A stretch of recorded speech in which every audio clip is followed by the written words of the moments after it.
My name is Daniel Scott with UDAYA.com, and this is AVERAGE JOGA, a series of easy-to-digest yoga tutorials for people who don't do yoga yet. Take what you like, leave what you don't, go at your own pace, and learn to build your practice from the ground up. Handstands in yoga? Oh my God, it's crazy. Check it out. Made a video about arm balancing. Look at that video about arm balancing. We talk about proper use of hands to carry weight. I made a video about headstands and how to start stacking weight of hips over shoulders as a headstand prep. Check that video out. It's a great precursor to the handstand. Now, what is a handstand? Well, it's pretty simple. It's when you're standing on your hands, and not necessarily your feet on your hands. It's when you actually replace your feet on the ground with your hands and your feet go up and all that good stuff. I'm sure you've seen pictures of it. You might have even seen videos of it. You might have thought, I don't know, man, that's just not for me. I can tell you with great certainty, it probably could be for you with a caveat. It's going to take some time. A lot of times people say, hey, Daniel, I want to learn how to handstand. And they kick up into a handstand and they fall over, they hit the wall or whatever. I usually just kind of shake my head and say, I know what it's like. I used to be like that too. The most important thing when working with handstands is to take out the fear of falling, A, and B, the need to actually take the feet away from the ground without any connection to something. And that sounds kind of strange and weird right now, but I've got a little trick up my sleeves that can help you in your handstand practice.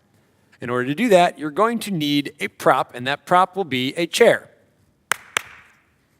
You should try this at home, just clapping, and maybe a very nice person will come over and bring you a chair. If not, you might have to set yourself up for success by having a chair ready. Now, chairs are great because we sit on them all the time and we trust that they can hold our weight. So this right here, this is a trusted chair. I've sat on this chair for so many years. It was a gift from my parents.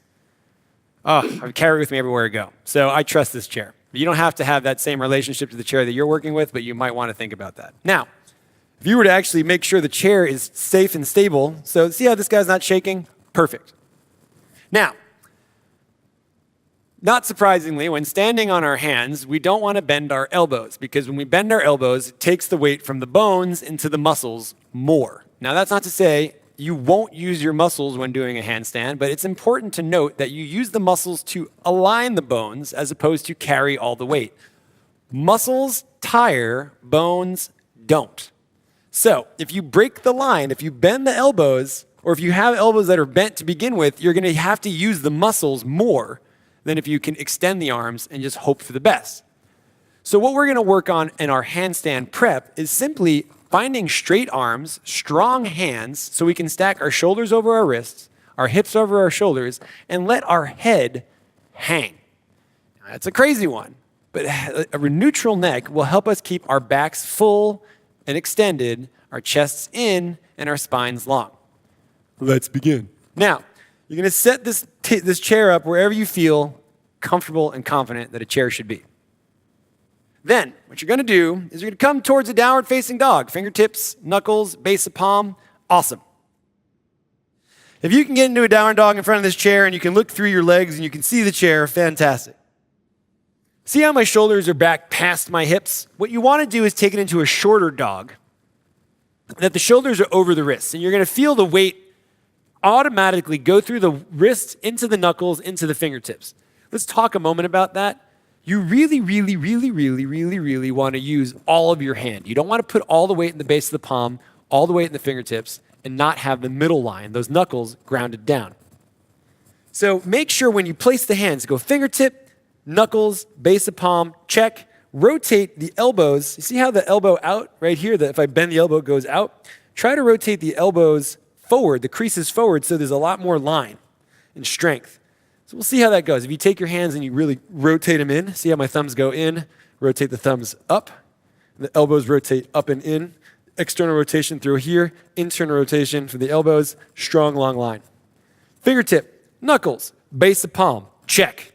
Short downward dog, check. Shoulders over wrists, check. Strong, sturdy chair, check. 1 foot up, toes tucked, check. Pushing through the chair, toes tucked, check. then hang, then lift, then hang. Let the head relax. Look at the chair, drop the knees. Look at the chair, drop the knees. Oh my God, look at the chair, hop off. We did it. Now I'm moving pretty quick because I've done this before. Perhaps the first time you do it, it might feel really great. Perhaps not. That's why you go slow. What we're looking for is to be able to find a full extension through the arms. So if you just get up to that part with the feet on the chair and you feel like you're struggling, you found the place you need to work. Don't go any farther. Extend through the arms, press through the fingers, drop through the knuckles, push through the base of the palm, smile, relax the head, look at the chair, don't fall.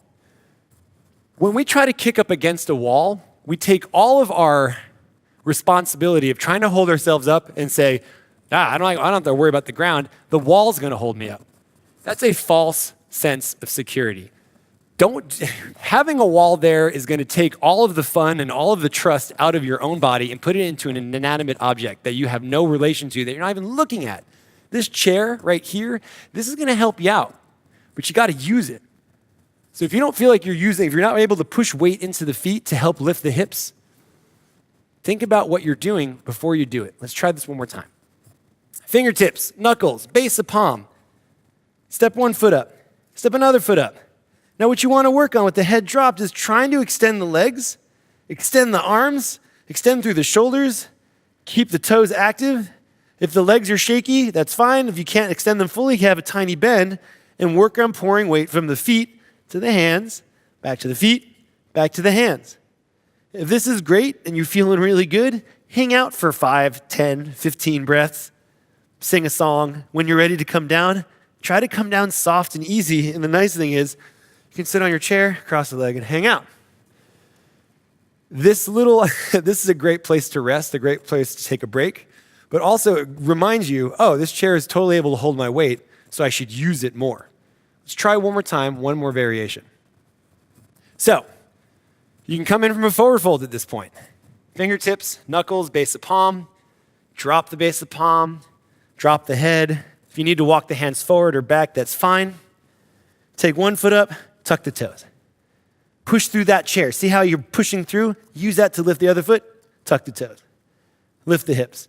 If you're able to keep one foot on the chair, take another heel to your butt.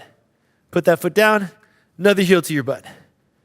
Another heel to your butt. That's 17 heels. You want to do 17 times. Why not? If you lift the heel to the butt, can you lift the knee up? Can you extend that leg? Can you take the heel back to the butt, drop the thigh to the chest, toes down. Heel to butt, lift knee, extend leg, heel to butt, thigh to chest, toes down, foot down, and there you are again, sitting back on the chair.